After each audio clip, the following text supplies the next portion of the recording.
रोजे का चांद एक आदमी की गवाही है, और एक आदमी अगर नहीं देखता चांद, लेकिन एक औरत चांद देखती है, तो एक औरत की गवाही नहीं मानी जाएगी। दो औरतों की गवाही एक मर्द के बराबर है।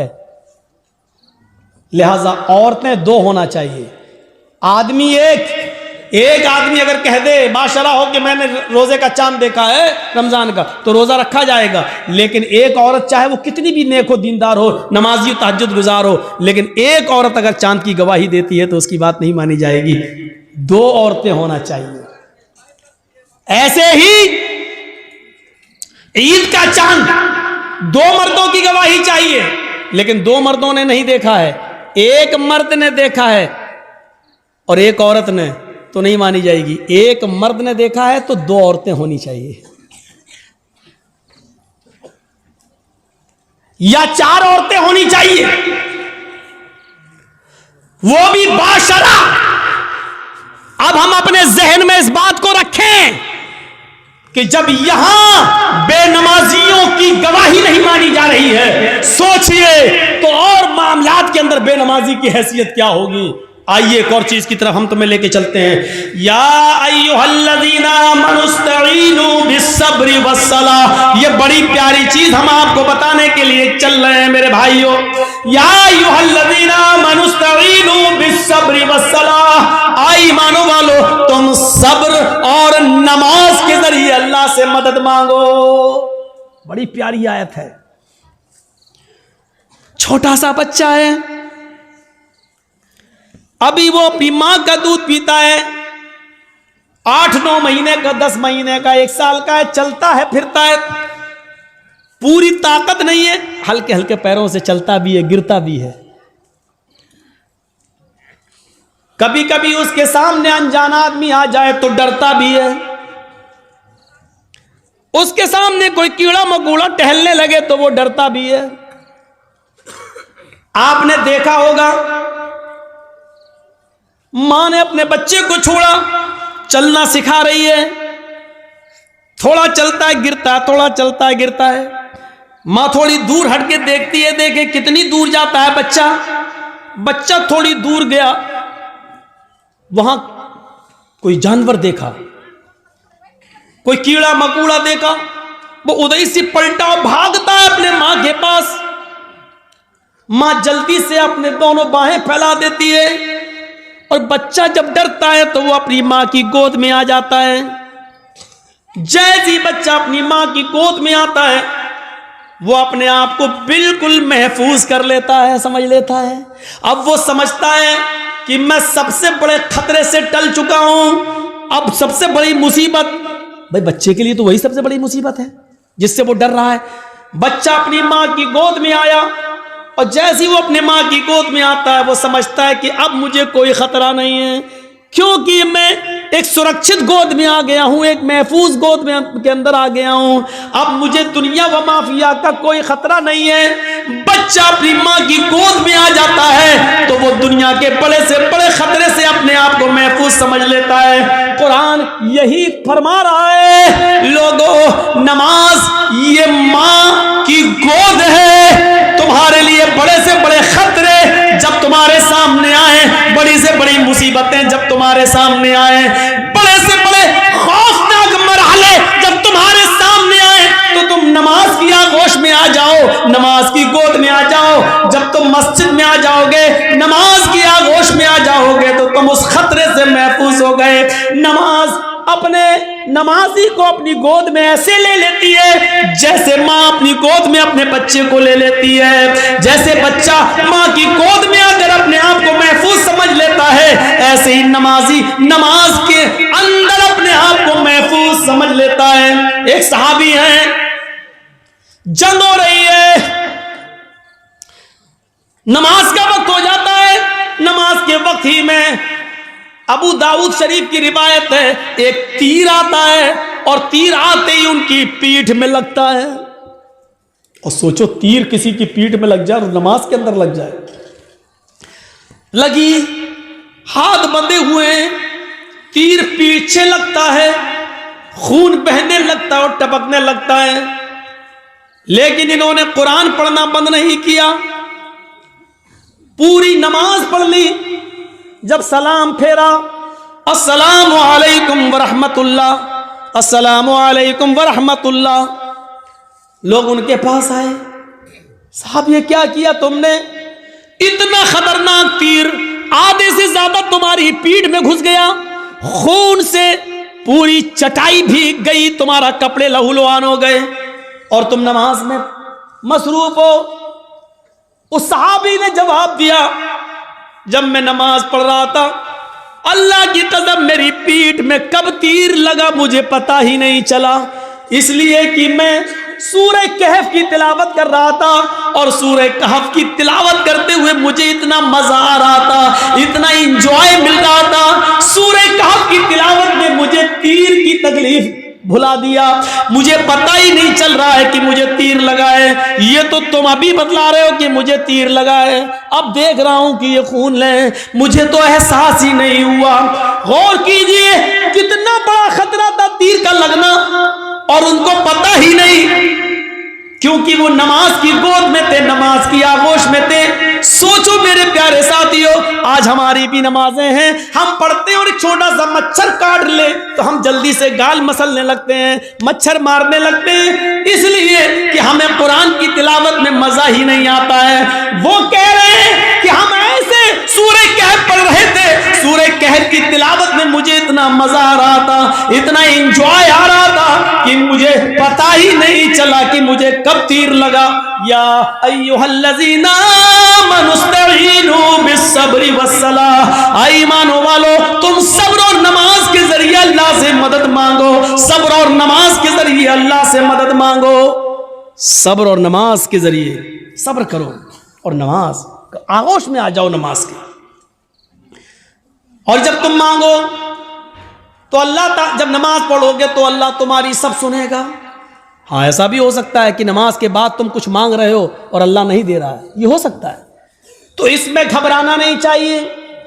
नमाज भी पढ़ रहे हो, दुआ भी मांग रहे हो, या रब्बी या रब्बी या रब्बी, अल्लाह मुझे ये दे, मुझे ये दे, मुझे ये दे, लेकिन नहीं मिल रहा है, इसका यह मतलब नहीं कि आपकी नमाजें कबूल नहीं हो रही, इसका यह भी मतलब नहीं कि अल्लाह आपसे नाराज है। कभी ऐसा मत सोचना। नहीं दे रहा है तो वो जानता है कि क्यों नहीं दे रहा है, उसकी मर्जी है, उसी में भलाई हो सकती है। हमारा एक छोटा सा बच्चा है, उसको निमोनिया हो गया है, एक मिसाल दे रहा हूं, आपका एक छोटा सा बच्चा है, उसको निमोनिया हो गया है, नाक बह रही है, बुखार में तड़प रहा है, बार बार उसको प्यास भी लग रही है, डॉक्टर ने दवा दी है, ठंडी चीजों से मना किया है। जब आप उस बच्चे को लेकर दवा लेकर आ रहे हैं तो रास्ते में बर्फ बेचने वाला आइसक्रीम बेचने वाला आइसक्रीम बेच रहा है और आपका बच्चा आइसक्रीम की जिद कर रहा है, पापा मुझे आइसक्रीम चाहिए, पापा मुझे आइसक्रीम चाहिए, डैड मुझे आइसक्रीम चाहिए, अब्बू मुझे आइसक्रीम चाहिए। मुझे ईमानदारी के साथ बताइए, आपका बच्चा बुखार की हालत में, निमोनिया की पोजीशन में आइसक्रीम मांग रहा है, क्या आप उसको आइसक्रीम दिलाएंगे?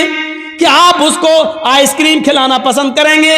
नहीं, क्योंकि आप जानते हैं कि इस वक्त इसकी अगर मुराद मैंने पूरी कर दी तो मेरा बच्चा और ज्यादा बीमार हो जाएगा।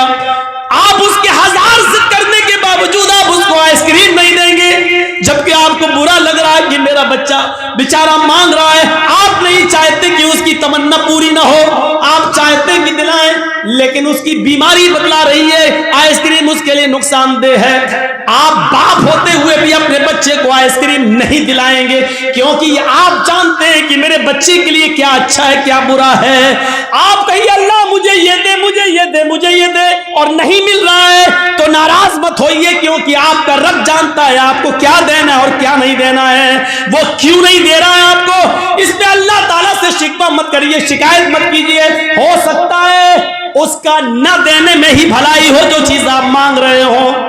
एक बादशाह ऐलान करता है, आओ मेरी रियाया, मेरी पब्लिक, जो मुझसे मांगेगी मुंह मांगे मैं उसको दूंगा। सारी की सारी पब्लिक एक मैदान में जमा हो जाती है और बादशाह जो पब्लिक मांगती जा रही है बादशाह देता जा रहा है।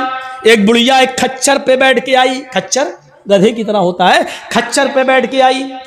बादशाह ने कहा बुढ़िया तेरा बेटा है? कहा नहीं। पति है? कहा नहीं। कोई नहीं है? कहा नहीं। आए मेरे वजीर, इस बुढ़िया को 100 दीनार दे दो, 100 सोने की अशरफियां दे दो।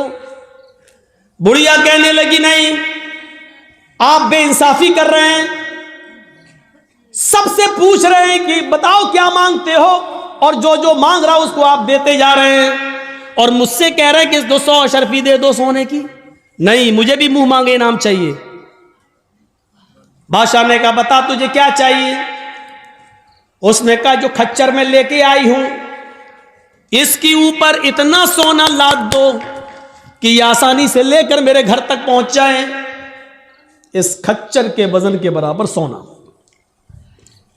बादशाह ने कहा देखो ये तुम गलत कर रही हो। क्या जवाब दिया उस बुढ़िया ने? आपने सबकी मुरादें पूरी की, मेरी भी करो। पब्लिक कहने लगी हां बादशाह सलामत, आपकी बेइंसाफी, आप गलत कर रहे हैं, सबको मुंह मांगे दे रहे हैं, तो इस बुढ़िया ने भी जो मांगा उसको दो। बादशाह ने कहा जाओ सोना लेकर आओ और इसके खच्चर पर लाद दो। सोना लाद कर खच्चर पर लेकर बुढ़िया चली गई घर।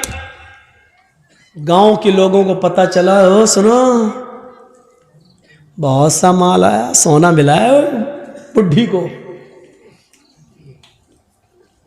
घर कमजोर था, रात में नकब लगाया, 2-3 चोर अंदर घुसे। बुढ़िया में ताकत ही कितने थी, एक ने पैर पकड़ा, एक ने गर्दन दबा दी, पकड़ा खत्म। 1 मिनट भी नहीं लगा, बुढ़िया गई और सारा सोना वो लेकर भाग गए। सुबह हंगामा हो गया, बुढ़िया मारी गई, सोना चला गया।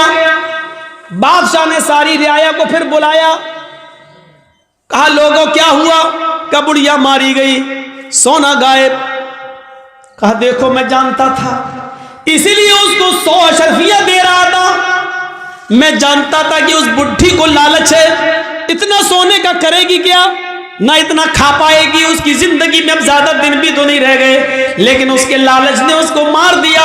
इसीलिए मैं उसको 100 सोने की अशरफियां दे रहा था, लेकिन आप लोगों ने मेरी मुखालिफत की। देखो मुझे मालूम था बुढ़िया इतना सोना नहीं संभाल सकेगी, इसलिए मारी गई।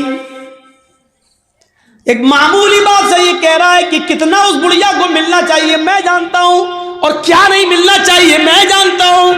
तो जो लोग अल्लाह से दुआएं मांगते मुझे ये दे दे, मुझे ये दे दे, लेकिन नहीं मिल रहा है, उसका रब जानता है कि क्या देना चाहिए, क्या नहीं देना चाहिए, कितना देना चाहिए और कितना नहीं देना चाहिए, ये उसको मालूम है। इसलिए उसने जितना दिया है उसी पर राजी रहो, उसी पर खुश रहो। ज्यादा माल तबाही और बर्बादी का बायस भी बन जाता है। कल मैंने बताया था अल्लाह के नबी ने जब जन्नत में झांक कर देखा तो जन्नत में सबसे ज्यादा गरीब फकीरों मिस्कीनों को देखा, और जहन्नम में झांक कर देखा तो सबसे ज्यादा औरतों को देखा। मेरे भाइयों अंदाजा लगाइए, या अय्युहल्लज़ीना आमनू इस्तईनु बिस्सब्रि वस्सलाह। नमाज एक माँ की तरह है, जिस तरह बच्चा माँ की गोद में आ जाता है तो अपने आप को महफूज समझता है। ऐसी बड़ी से बड़ी मुसीबतें जब हमारे और आपके ऊपर आए तो हम नमाज में मसरूफ हो जाएं। यकीन नहीं आता तो सुनो, इब्राहिम अलैहिस्सलाम अपनी बीवी सारा के साथ, सारा हाजरा तो दूसरी है, सारा पहले थी, पहली बीवी कौन है? सारा। सारा के साथ जा रहे हैं और जालिम बादशाह के मुल्क में घुस जाते हैं, उस मुल्क को क्रॉस करना चाहते हैं। जालिम बादशाह के वजीरों ने लोगों को बताया, बादशाह को बताया एक आदमी है, उसके साथ एक औरत है और बड़ी खूबसूरत है। बादशाह ने कहा अच्छा खूबसूरत है, कहां? बुला के लाओ। इब्राहिम और सारा बुला कर लाए गए। बादशाह ने पूछा ये तुम्हारी कौन है? इब्राहिम अलैहिस्सलाम ने फरमाया ये मेरी बहन है। इब्राहिम अलैहिस्सलाम ने ये सुन रखा था कि उस बादशाह को अगर ये कह दिया जाए कि ये मेरी बहन है तो भाई के साथ जब बहन को देखता है तो वो फिर हाथ नहीं लगाता है, छोड़ देता है। तो कह दिया कि बहन है। ये झूठ नहीं था। इब्राहिम अलैहिस्सलाम ने जब ये कहा कि ये मेरी बहन है तो इस हैसियत से कहा कि सारी दुनिया के मुसलमान आपस में भाई हैं और सारी दुनिया की औरतें बहन है, ईमानी रिश्ते से उनको अपना बहन दिल में नियत की थी। ईमानी रिश्ते से तो सभी बहन है, हर कोई एक दूसरे का भाई, एक दूसरे की बहन है। लेकिन चूंकि खूबसूरत इतनी थी हजरत सारा कि बहन कहने के बावजूद भी उसकी नीयत खराब रही। उसने कहा इनको कहीं ले जाओ और सारा को जरा हमारे दरबार में लेके आओ। इब्राहिम अलैहिस्सलाम अपनी बीवी से कहते हैं जाओ। इब्राहिम अलैहिस्सलाम को एक जगह रोक दिया जाता है, सारा को अकेले ले जाया जा रहा है। और जब बादशाह के खुलवत में, बादशाह की तन्हाई में सारा को कर दिया जाता है तो बादशाह ने सारा ने दुआ मांगी, इलाल आलमीन, मैं अपने शौहर इब्राहिम की अमानत हूं और आज तक मैंने तेरे दीन की कभी मुखालिफत नहीं की है। अल्लाह इस जालिम बादशाह से मेरी इज्जत व आबरू की हिफाजत फरमा। ये कहकर बादशाह ने जब उस सारा के ऊपर अपना हाथ बढ़ाया तो सारा की दुआ रंग लाई और सीने के पास आते आते हाथ रुक गया। न आगे बढ़ रहा है, न पीछे हट रहा है, न नीचे हो रहा है, न ऊपर जा रहा है, यहीं पर आकर शल हो जाता है। जैसे ये सारा अलैहिस्सलाम है और ये उनके सीने का हिस्सा है, ऐसे उस पर पकड़ के हाथ मारा, ये बस यहां पर रुक गया। अब न आगे बढ़ रहा, न पीछे हट रहा, न इधर हो रहा, न इधर हो रहा। चीख कर कहता है सारा, तेरे पास कोई खुदाई ताकत है जो मेरे हाथ को मजबूती के साथ पकड़े हुए है, अल्लाह से दुआ कर, मैं वादा करता हूं कि मैं तुझे हाथ नहीं लगाऊंगा। हजरत सारा ने दुआ की और बादशाह का हाथ सही हो गया। फिर नीयत खराब हो गई उसकी, पता नहीं, हो सकता है ऑटोमेटिक हो गया हो। उसने दोबारा हाथ बढ़ाया तो दोबारा फिर हाथ वहीं पर रुक गया, हजरत सारा के थोड़ा पास। शल हो गया, ना आगे ना पीछे, न दाएं ना बाएं। अरे सारा, एक बार और दुआ कर दे, इसके बाद हम तुझे कभी हाथ नहीं लगाएंगे, मैं छोड़ दूंगा। उसने फिर दुआ कर दी, अल्लाह इसको ठीक कर दे, सही हो गया। लेकिन कहते ना, इतनी खूबसूरत थी कि उसका दिल मुतमईन नहीं था। तीसरी मर्तबा उसने फिर बदअहदी की और फिर हाथ बढ़ाया, फिर हाथ सब चल पड़ गया, आगे नहीं बढ़ा। कहता है कि मैं कसम खाता हूं अपने रब की, जिसको वो रब मानता था, मैं अपने माबूद की, अपने खुदा की कसम खा के कहता हूं अब हाथ नहीं लगाऊंगा, मुझे आखिरी बार माफ कर दे और दुआ कर। सारा ने फिर दुआ की, उसने छोड़ दिया और अपनी लौंडी जानते हो, खादिमा, खिदमत करने वाली, जो उस बादशाह की लौंडी थी, खादिमा, खिदमत करने वाली, हाजिरा, उसने वो लौंडी सारा को दे दी कि ये तुम ले जाओ और ये तुम्हारे रास्ते में काम आएगी, इसको मैं तुम्हें दे रहा हूं बतौर गिफ्ट। हजरत सारा जब हाजरा को लेकर आई तो पूछा कि मेरे शौहर इब्राहिम कहां हैं। बादशाह की पुलिस, बादशाह की फौज जब हजरत सारा को इब्राहिम अलैहिस्सलाम के पास लेकर गए तो हजरत सारा क्या देखती है कि इब्राहिम अलैहिस्सलाम नमाज में मसरूफ हैं, नमाज पढ़ रहे हैं। मुस्लिम शरीफ की हदीस है, वो नमाज में मसरूफ है, नमाज पढ़ रहे हैं और नमाजी में ये दुआ कर रहे हैं कि अल्लाह मेरी बीवी की हिफाजत फरमा, अल्लाह मेरी बीवी की हिफाजत फरमा, अल्लाह जालिम बादशाह के जुल्म से हमारी बीवी को बचा ले। नमाज में मसरूफ हैं।